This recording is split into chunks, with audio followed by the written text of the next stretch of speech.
This is the KJ Singh Show with your host KJ Singh.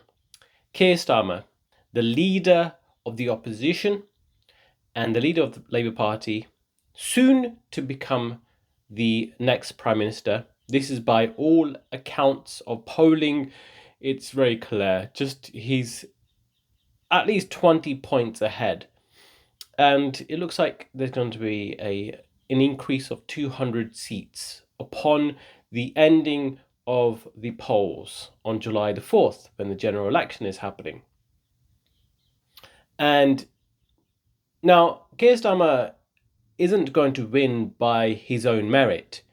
He's not going to win by virtue of his own charm, his own ability to persuade an audience. No, he's only going to win by virtue of the fact that he's against the Conservative Party, who have self-imploded. They've gone through a number of different leaders from scandal to scandal, and the name of the Conservative Party has been completely besmirched. So much so that even the Reform Party, being led by Nigel Farage, is out scoring the Conservative Party in the polls. And Keir Starmer, even though he has such a huge lead, even though it's in the cards, it's destined, he's going to win, he's moving even further to the right. And he's not doing it by personal conviction. It's actually by a very cynical approach to politics, which is by utilizing the right wing talking points in order to act to kind of shield himself from any criticism and protect himself from criticism. Now, anyone who's like properly right wing will definitely see through this. And obviously anyone who's properly left wing will see through this. But he's trying to appeal to a centre ground of people who see or consume some of the mainstream news, which is right wing by nature. Rupert Murdoch, who owns the Times, who owns the Sun. It's always these culture wars about being against Just Stop Oil, just about being against LGBTQ. The LGBTQ movement. And he's trying to ride that wave so that there is hardly any criticism by which he can reduce any kind of his polling lead. But is a very curious thing. He's also very performative. It's so transparent how performative he is. But just very recently, well, a day ago, or even morning today, there was Just Stop Oil protesters. Now, I understand if you have a problem with Just Stop Oil protesters who are protesting in the road, stopping traffic, there are an argument to be made, but they're not protesting. This isn't one of those cases. What they did was spray paint Stonehenge with cornstarch paint, which is basically paint that is easily washable. It will wash off in the rain. And in response to this, Keir Starmer wrote a completely just performative tweet saying that Just Stop Oil are pathetic and they must be held to the fullest extent of the law. And you know it, I know it. This is complete performance. This is a complete performance. He doesn't believe anything really, but in the past he did say he was sympathetic to the climate change situation. And yet when it comes to easily washable paint, he's very much against that. He's very audibly against that. However, when it comes to something serious, like a genocide that is happening, with a siege imposed on the Gazan people, he seems to have no problem with that. In fact, he's affirmative in the LBC interview that a siege should be allowed. So he's pretty much giving the green light to genocide. So what does that say about his morality? What does it say about how he views politics? For him, virtue signaling and riding the wave of these cultural issues is a way for him to win power.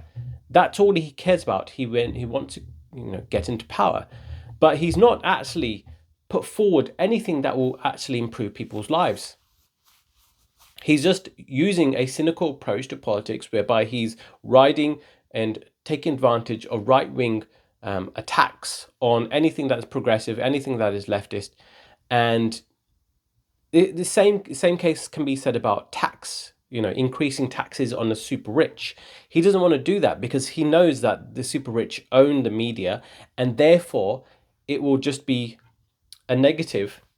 He might have an article or two written about it, and he doesn't want that because he's a coward. And it appears that he doesn't actually believe in anything meaningful apart from just attaining power. But what good is attaining power when there's very little to distinguish you from the right wing? When the right wing obviously are the owners of the media that you want to placate yourself to. And every policy that he's putting forward is actually to the detriment of you and I. Because, for example, some of the audience, a large proportion of people in public, may have more than 2 children. And it appears that Labour, through Keir Starmer, doesn't care about, whether you get into poverty or not, because he's maintaining the same 2-child benefit cap, which means if you've got more than 2 children, then you won't get the same kind of benefits, and so therefore he doesn't mind you getting into poverty. Now, I'm not somebody who has children, but this can't be a good thing when you will have a significant proportion of the population who will have more than 2 children. And what he's really doing here is just maintaining the same conservative principles, same policies, and he's not doing anything here that is meaningful. The same way he's done, with regards to the Just Stop Oil protest regarding Stonehenge. He's not doing anything that is courageous. He's not doing anything that is righteous, meaningful. He's just walking that line, that right-wing line. Now, obviously, there is a little bit more room on the right wing, whereby the reform can take some of that space, can take in that oxygen. Reform might say, we must kick out all the non-Christians, or whatever crazy proposal they put forward. It in a way, Labour are really positioning themselves to win with very little pushback, and so therefore they've turned into the new Conservative Party, which is, I guess, if the most important only thing that matters is winning, then that's a smart strategy. But that's a very short-term goal. It's not very smart long-term, because when people realize that this highly unlikable leader is going to fail spectacularly, because he's not going to address the issues of our day, he's not going to address the real austerity measures that have been imposed by a Conservative Party, which he's going to continue on imposing on the people. We're going to see huge devastation and complete scarcity, and scarcity of funding in deprived areas. He's not going to have anything to really address these societal issues, and so Reform and other right-wing parties, they will fill in that void, and they'll take advantage. And if Keir Starmer doesn't have a second term, he will very likely be succeeded by a right-wing leader, and whoever succeeds him will be right-wing, just by mere virtue of the pendulum. Because unless you actually address the real progressive issues of our day, the real lack of the lack of equality, how inequality actually reinforces poverty by virtue of the fact that people who have the money have the buying power to take up all the housing stock, and therefore increase costs of housing for people who are unable to buy, and also increase the rent by virtue of the fact that we've got inflation, which inevitably occurs by virtue of the fact, when you have crisis, when you have moments of economic downturn, whether we've got external realities like war, inflation will increase. And we have a situation where it's you got these corporations fighting each other like dogs to increase cost of goods and services. And the ones that suffer in the end are the everyday person, the working class, and even the middle class. And Keir Starmer has no real answer to this. He wants to continue and utilize the same formula that was used by Tony Blair to usher in a new liberal era, although Tony Blair was just carrying on the legacy of Margaret Thatcher, which is disgusting considering this is the Labour Party. It's supposed to be for the people, for the workers. And the Labour Party is so right-wing now that it doesn't even discuss the working class in any meaningful manner. You see, the Labour Party is now funded wholesale by corporations, whereas before Keir Starmer took over the Labour Party, it was funded by the everyday person. It was funded grassroots because, of course, a large proportion of people who funded the Labour Party were everyday people like you and I, who were very much in support of the principles, the leadership of Jeremy Corbyn, who was really just putting forward a social democratic vision. He wasn't even a socialist. It was a social democratic vision. And now we've switched to a right-wing position because Keir Starmer, with the complete dearth, with lack of funding from the everyday person, he's asking for the super rich to fund the party. And so it's not a surprise that upon Lord Donahue, a climate skeptic, donating to the Labour Party to the tune of £10,000, that the Labour Party dropped one of its climate change pledges, its Green Prosperity Pledge, or rather watered it down. So, this is a complete bankrupt party and a morally bankrupt party. And Keir Starmer and his party, including Rachel Reeves, these people do not care about you. They care about power. They care about virtue signaling to the right-wing media.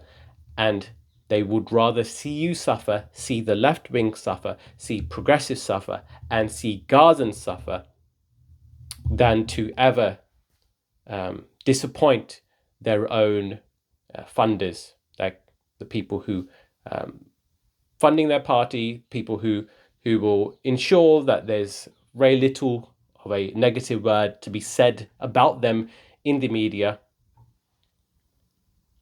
But that's where we are in our politics. Keir Starmer doesn't care about you. In fact, he wouldn't mind seeing you suffer, you and your family suffer, if it means that he would win power. But anyways, hope you enjoyed this video. Please like, comment, and subscribe. It seems to me that my videos are being suppressed on YouTube. Like my last video got 12 views, 5 likes, which means that about half of the people watching it are liking it, which is good proportion of people. And I know some I got a good number of followers. Well, not huge, but enough to increase the views past 12 views. So I may start a new channel, or I may start a new continue on these YouTube videos, but also use another platform like a podcasting platform, which was the inevitable goal of this. I wanted to start a podcast. I start talking to people on the streets. But I'm glad to be doing this, and I'm glad to be on this journey with you guys. So hope you enjoyed this video. As usual, please like, comment, and subscribe. That'd be very much appreciated. Thank you.